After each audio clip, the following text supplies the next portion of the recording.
Consciously or not, we are constantly making decisions on what to do or not do.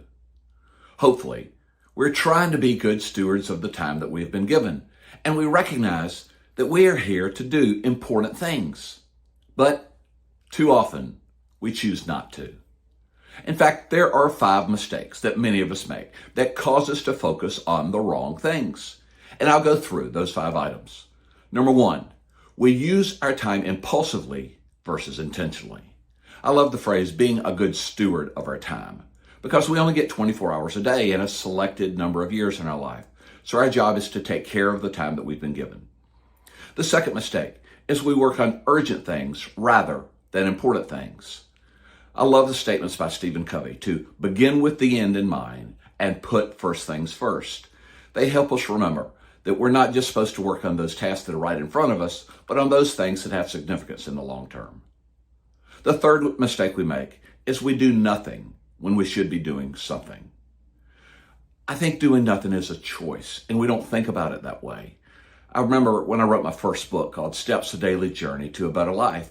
It's about those small steps we can take each day that have significance. And I keep that in the back of my mind all the time because there's lots of little things we can do that are truly important in the long run. The fourth mistake we make is we do the easy thing, even if it's not the right thing. I love the concept of the serenity prayer, and it helps me make choices because sometimes we're supposed to have the serenity to accept things we can't change.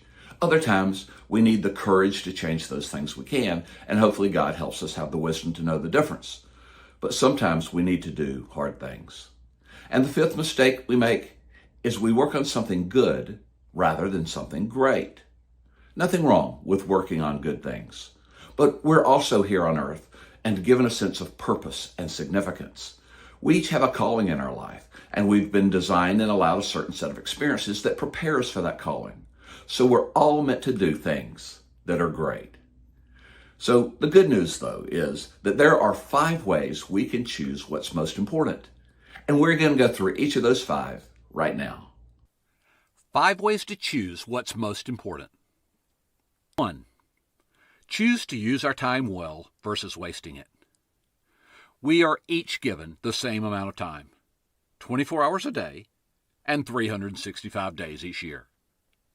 We can use it to make progress on important projects that improve our lives and serve good purposes.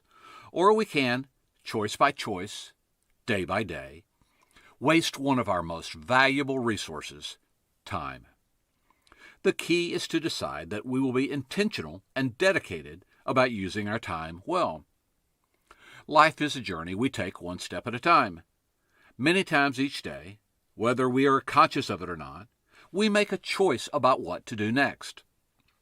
By being intentional about how you use your time, you can learn to live life well, one choice at a time. What to do. Be intentional in choosing what to do next. How to do it? Read the Steps article, What to Do Next. The key question: what is the most intentional, important, thoughtful, and balanced choice for what I do next? A short story. For many things I write, including this article, the person who needs that advice most is me.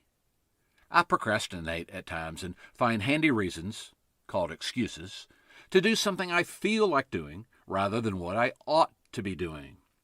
Using my time wisely is an ongoing journey, so I'll keep this article handy so I can refer back to it often. Hopefully, it is helpful for you as well. A quote by William Penn is, "Time is what we want most, but what we use worst." Number 2, choose what's important rather than urgent. To determine what is truly important, Stephen Covey urges us to begin with the end in mind and put first things first. Developing a life plan will help us do just that by building a vision for the future, prioritizing our objectives, and capturing weekly commitments on our calendar to help us move in the right direction one task at a time.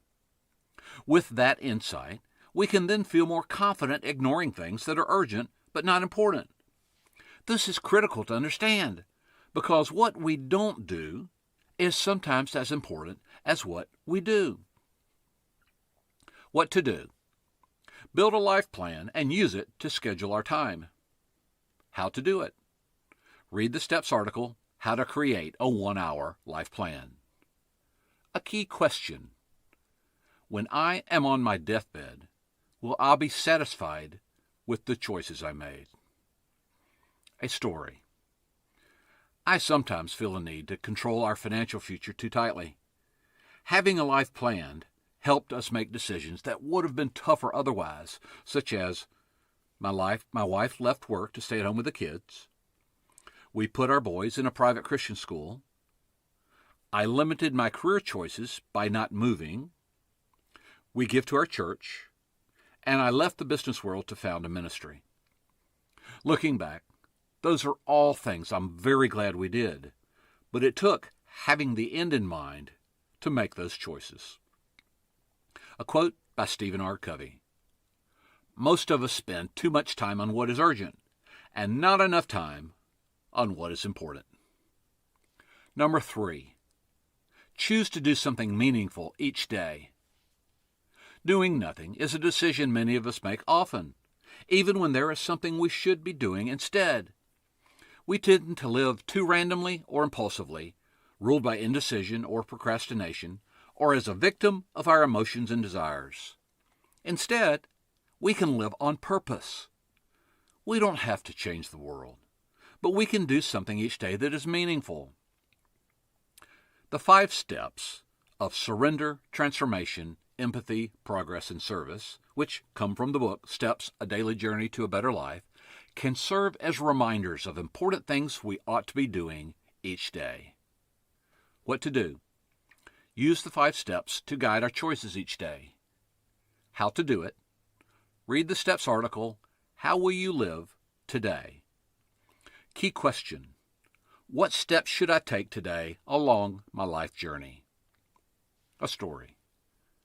The steps remind me to do simple but important things each day, such as my morning quiet time, practicing self-awareness, investing in relationships, and pausing to help someone when given the opportunity.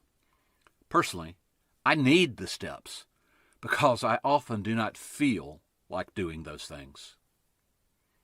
Mark Batterson says, choosing to do nothing is still making a choice. Number 4, choose the right thing and not the easy thing. It's incredibly tempting to avoid those tough decisions we know we should address. Sometimes, however, it is critical that we muster the courage to change the things we can and the things we should. Often because something very important is at stake. Always because it's the right thing to do. Other times, we need to accept with serenity the things we cannot change. If we are very control-oriented, that may be the hardest choice of all. The Serenity Prayer provides a useful tool for such decisions, and it can help us do the next right thing, one choice at a time, even when that choice is to do nothing. What to do? Use the Serenity Prayer to make choices. How to do it? Read the STEPS article, Serenity to Accept, Courage to Change. A key question. What is the next right thing I should choose? And a story. Some of my toughest decisions in years past involve when to show tough love with my son and set firm boundaries, and when to step back and let things work out as they will. Often, the right thing was not the easy thing, and it helped have a spiritually sound approach like the Serenity Prayer to frame that decision. A quote by Hal Elrod. Every time you choose to do the easy thing instead of the right thing, you are shaping your identity. Number 5. Choose something great instead of just good. It's deceptively easy to go a lifetime doing things that are good, but not great. Instead, life can become a grand adventure, one in which we accept the role we are meant to play in God's larger story by doing some great things. For example, we find our calling in life by focusing on how we are designed and where our passions lie. Then We obey and apply our God-given talents to a cause that's bigger than us, but also meant for us, rather than settling for doing things that are expected, respectable, and safe. We can boldly follow a more important path. What to do? Seek to pursue our calling in life. How to do it? Read the STEPS article, How to Find Your Life Calling. A key question: what do I like to do? What am I good at? And what gives me satisfaction? A short story. God designed my life calling using my circumstances, including struggles with alcohol and my interest, such as writing and teaching. And He wants me involved in those things as a ministry to others. Pursuing God's calling is a great privilege, so I am honored to have that opportunity to do those things now as a vocation. A quote by Jim Collins: "Good is the enemy of great." Few people attain great lives, in large part because it is just so easy to settle for a good life. It's encouraging to know that there are 5 ways to choose what's most important in life. I hope you'll pick at least one of those and then take the next right steps in that direction. Making choices on what's important or doing otherwise has showed up throughout my entire life. I made a lot of mistakes where I didn't choose what was the most important. I chose alcohol because it made me feel good in the moment rather than thinking about the long term. Very often I didn't really have much direction or purpose in my life, so I lived kind of randomly and selfishly. Even some of the jobs I picked for the wrong reasons because I didn't have the end in mind. But I made some big choices that really helped solidify the values in my life. Choosing to get married and have kids built a foundation of community that has stayed with me the rest of my life. Choosing to allow God in my life brought me meaning, and then deciding to focus on serving others in ministry gave me purpose. Those are really big choices about things that in the long run were very important. There were also pragmatic choices that we made that turned out to be very important. We decided that my wife would stay home rather than continue working at IBM where we both worked. We put our kids in a school that cost a fair amount of money. I chose to limit my career by not saying I would relocate.